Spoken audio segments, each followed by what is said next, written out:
해군 같은 경우는 솔직히 출신 성분을 따지지 않습니다. 저는 오히려 사관학교 애들이 역차별을 당하는 것 같아요. 자, 자기소개 한번 부탁드리겠습니다. 네, 안녕하십니까. 예비역 해군대위 아싸참슬입니다. 오늘 이렇게 또 멋진 러셀TV님께서 저를 초대해 주셔서 오늘 영상을 같이 찍게 되었는데요. 여러분들께 해군에 대한 실질적인 정보를 제공해 주고자 인터뷰에 응하게 되었습니다. 가장 먼저 나올 질문인데, 국군에는 육군, 공군, 해군 이렇게 세 개의 군이 있어요. 근데 특별히 해군을 선택하신 이유가 있으신가요? 사실 제가 이제 목포 해양대학교 출신인데요. 해양대에서는 대부분 다 이제 ROTC를 많이 꿈꾸긴 합니다. 아, 그래요? 네, 해군 ROTC가 설치되어 있는 학교이기 때문에. 네. 근데 이제 저도 솔직히 뭐 장교가 뭐고 부사관이 뭐고 이런 것도 솔직히 몰랐었습니다. 20살 때는. 그랬다가 해양대를 진학하게 되면서 해군에 대한 그런 생각이 조금 더 생기게 됐고, 네. 장교로 가야겠다 이런 마음이 들어서 뭐 육군하고 공군도 물론 좋았지만 그냥 막연하게 뭐 학교의 영향으로 좀 전 해군에 간 그런 케이스가 되겠습니다. 그러면 특별하게 목포 해양대를 선택한 이유가 있나요? 왜냐면 네. 대부분의 학생들이 해양대보다는 그냥 일반 학교를 가기를 원하잖아요. 근데 왜 해양대를 가신 이유가 뭐예요? 그거는 이제 저의 개인적인 그 목표가 있었었는데, 네. 저는 원래 공부를 좀 그렇게 잘하지는 못했었지만 네.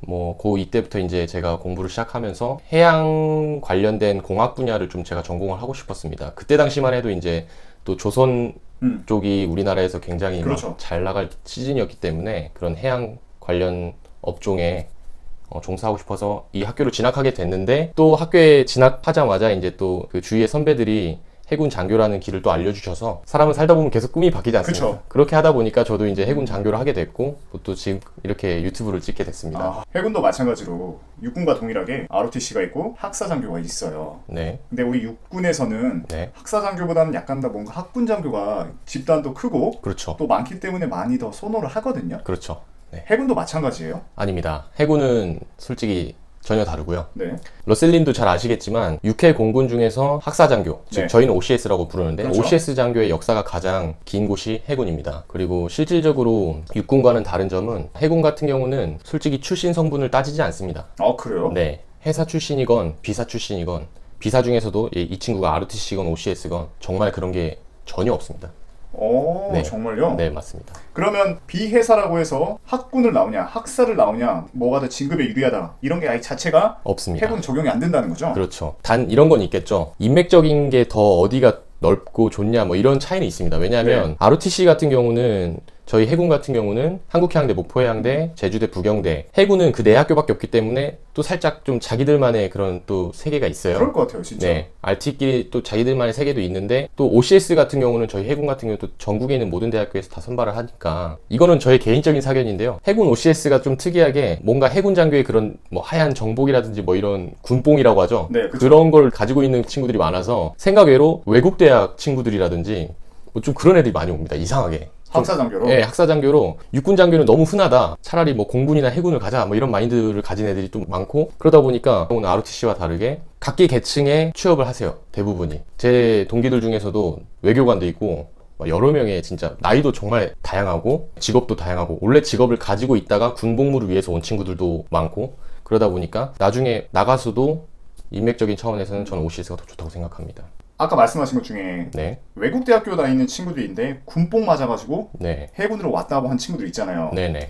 솔직히 말씀드리면 저도 약간 대학생 때 군복을 맞았어요. 네. 군복 맞고 네. 멋있어서 네. 군장 학생까지 했어요. 네. 조금 후회할 때도 있었어요. 그렇죠. 그 군복 맞은 친구들 후회 안 하던가요? 배 타고? OCS 같은 경우는 의무분고가 3년입니다. 그 ROTC는 이제 2년인데, 네. 이제 3년 중에 3년 내리 배를 타지는 않아요. 네. OCS가 보통 1년 아니면 2년을 타고 나머지 뭐 기간은 육상 복무를 하고 전역을 하게 되는데, 네. 보통 1, 2년 정도 타면은 그냥 좋은 경험이 없다, 나는 정말 해군에 와서 군뽕 제대로 맞고 간다, 뭐 이런 친구들이 대다수인데, 이제 군뽕이 막 정말 커져가지고 난 장기 복무까지 무조건 하겠다, 막 군인 원래 하지도 않으려고 왔던 애인데 엄청난 자부심을 느끼면서 막 하려는 애들이 있어요. 그래서 장기 복무 하게 되면 그런 애들 중에서는 후회하는 애들 많이 봤습니다. 왜냐면 장기 복무에 선발된 이후부터 배를 계속 내리태우거든요. 네. 소령 될 때까지 거의 그냥 계속 태웁니다. 그러면 그렇게 봤을 때 1년에 365일 중에 배를 며칠을 타는 거예요? 대략적으로? 이제 이거는 함영마다 좀 다른데요. 네. 제가 1년으로 단위로 말씀을 안 드리고 한 달 단위로 말씀을 드리면, 한 달 중에서 일주일 정도만 땅을 밟는다고 생각하시면 됩니다. 그러면 한 20일 정도를 계속 배에 있는 그렇죠. 거예요? 육상에 와도 정박해서 그 배에서 근무를 하는 거지, 어디 뭐 육상 부대에 있는 어디 건물에 들어가서 뭐 이렇게 육상 복무를 하고 그게 아니고요. 함정 자원은 예를 들면 이런 겁니다. 자기가 타고 있는 배가 있어요. 그러면 출동을 2주 뛰고 다시 들어와서 뭐 1주나 2주 대기했다가 다시 또 2주 뛰고 이렇게 하는 건데, 이 대기하는 기간에는 또 그 배 안에서 자기 PC랑 자기 침실이랑 다 있잖아요. 거기서 그렇게 근무하면서 뭐 행정 업무를 하든 원래 하는 업무를 하든 다음 작전을 짜든 뭐 그런 업무를 하는 겁니다. 그래서 실질적으로는 1년 중에 한 250일 정도는 나가 있다고 보시면 됩니다. 이렇게 봤을 때 네. 군뽕을 치사량 이상으로 맞아서 내가 장기까지 했어. 네. 근데 이게 치사량이 네. 아무리 많다고 해도 네. 배를 한 1년에 280일 정도 타면 네. 도저히 못 버틸 것 같거든요. 그렇죠. 10명이 큰 꿈을 안고 왔어요. 네. 몇 명이 나가요? 대략? 아, 이거는 제 채널에서도 제가 뭐 장기 복무가 잘 되나요? 막 이런 영상을 하나 찍은 게 있는데, 거기서 말씀드렸던 내용을 말씀드리겠습니다. 저희 기수는 그 240명이 임관을 했는데요. 88명이 함정장교였습니다. 네. 근데 그 88명 중에 배 타기 전에 초급반 교육이라는 걸 봤는데, 교관이 야, 니들 뭐 여기서 장기 복무 할 사람 누구냐? 장기 복무 희망하는 사람 손 들어봐 했어요. 그때 약 40명 정도, 그러니까 절반 정도가 손을 들었었습니다. 네. 88명 중에 50%가? 네. 저도 그때 손을 들었었거든요. 하고 싶었으니까. 근데 이거 해봤자 몇 명 안 뽑을 것 같은데 되겠나? 진짜 이거 경쟁률 해군도 세구나 했는데, 이제 1년 뒤에, 그러니까 다 이제 배를 다 1년씩 다 탄 거죠. 네. 그 다음에 이제 중2 때 처음 1차 그 장기 복무에 들어가지 않습니까? 들어갔을 때 실제로 지원한 애들이 이제 공문에 그 이름도 뜨잖아요. 몇 명이 했을 것 같습니까? 한 지원을. 30명? 20명도 안 됐습니다. 와. 20명 정도?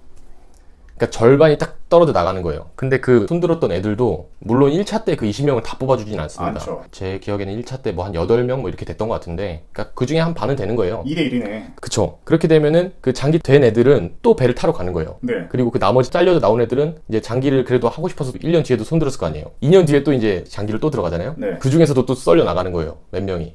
도저히 못하겠다. 그러니까 1년 타고 반 썰리고 1년 타고 반 썰리고 막 이런 식으로 계속 썰려 나가는데, 물론 그런 케이스도 있어요. 1년을 타고 이 친구가 이때는 장기 복무 손도 안 들었다가 나중에 육상 복무를 하다 보니까 이 정도면 군생활 그래도 좀 괜찮은 것 같은데? 이러면서 갑자기 뭐 2, 3년 차에 장기 안 하겠다는 애들이 또 손드는 애들 생기기도 해요. 네. 그렇게 해서 실제로 되는 애들도 있고, 되면 바로 배를 또 보냅니다. 네.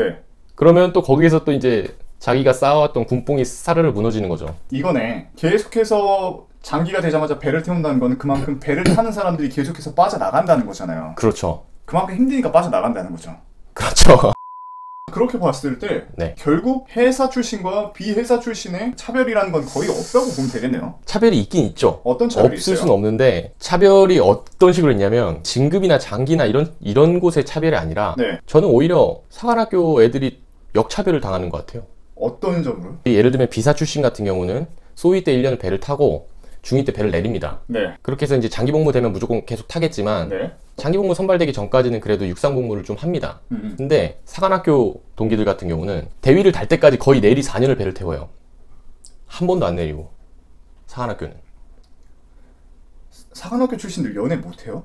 그러니까 이제 사관학교 동기들은 좀 비사 출신보다 결혼을 늦게 하는, 그 사관학교 친구들은 그래도 뭐 훈련을 굉장히 고되게 잘 받아서 그런지 어떻게 잘 버텨요 또. 네. 그랬다가 이제 5년 차에 전역을 할 수 있지 않습니까? 그렇죠. 그때 이제 난 도저히 이런 삶을 못 살겠다, 막 진짜 난 죽고 싶다 할 정도로 해서 떨어져 나가서 이제 전역하는 애들도 생기고. 근데 그게 신청을 할 수 있는 거지, 그렇죠. 승인이 나야 전역을 하는 거잖아요. 그렇죠. 그렇게 해서 전역을 못 하게 된 친구들은 이제 정말 와, 끔찍하다. 힘들어하는 거죠.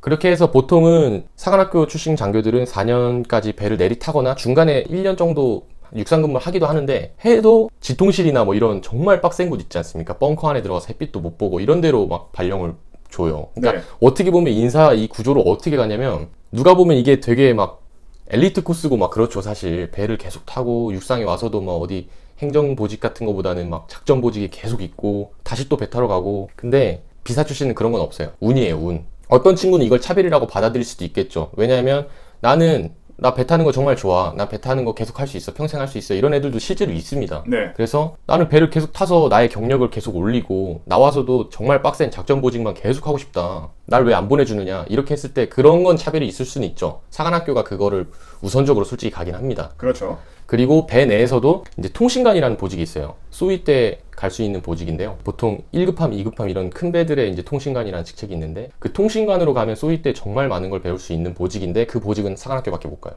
비사는 통신관을 보내지 않습니다. 딱 그거밖에 없어요. 그 이상은 없습니다. 차별이 없고. 그리고 그 통신관은 솔직히 뭐 했다고 해서 뭐 진급의 점수가 더 들어가거나 뭐 이런 건 전혀 없어요. 고생은 고생대로 하는 보직인데 배우는 건 많으니까 상한학교 쪽에 그쪽 보직을 준 것 같긴 한데, 결론적으로는 저는 차별이라 하면 그런 여러분들이 생각하는 진급이나 이런 거에 차별은 저는 없다고 판단을 하고, 단 보직에 차별은 있다. 여러분들이 알고 가셔야 될 게 뭐냐면, 군대를 다녀오신 분들은 다 공감을 하실 건데, 이 군대에서 좋은 보직이라 하면 정말로 내가 모든 걸 갈아 넣어서 내가 모든 걸 희생하면서 이 조직이 돌아가게 하는 게 좋은 보직인데, 이거를 경험해보지 않은 사람은 그렇죠. 이 고통을 절대 몰라요. 알 수 없죠. 우리 육군 같은 경우에도 육사 출신들 진급 들어갈 때 정말 힘든 보직 많이 갑니다. 그렇죠. 그 대신 진급하고 나면 그 다음 보직은 좀 숨통을 트이거나 이렇게 한 단계 쉬어간단 말이에요. 네. 근데 지금 해군은 들어보면 이거 하고 나면 배 타고 또 내려오면 다시 이거 해야 되고, 이게 사람을 정말 피말리는 거죠. 그렇죠. 내 삶이 없는 거예요. 그렇죠. 그렇다 보니까 실제로 회사 출신들 중에서도 전역 자원들이 생각보다 꽤 많겠네요. 그렇죠. 솔직히 저는 이제 타군의 사관학교 출신 분들이 뭐 예를 들면 100명, 150명 인간하면 몇 명이 이제 5년차 전역하는지는 수치는 모르겠는데, 저희 해군 같은 경우는 회사가 이제 보통 뭐 120명에서 150명 사이로 인간을 하지 않습니까? 그러면 5년차에 한 20명이 떨어져 나가거든요. 5년 차에 20명. 네, 그 정도가 이제 전역을 하는 걸로 알고 있고, 그 다음에 10년 차가 넘어가면 계속 이제 해마다 전역을 할 수 있지 않습니까? 10년 차에 전역하시는 분들도 정말 많이 봤습니다. 많이 전역하실 것 같아요. 네, 그래서 나의 삶이 없을 것 같아요. 그렇죠. 대신에 이제 좀 다른 혜택들도 있습니다. 뭐 타군 대비해서 솔직히 수당도 굉장히 많이 받고요, 돈을 굉장히 많이 받긴 합니다. 수당 얼마나 받나요? 배를 타는 함정 장교와 그냥 육상 복무를 하는 그냥 일반 장교와의 좀 차이가 있는데요. 쉽게 말해서 배를 타면 한 쏘이 때는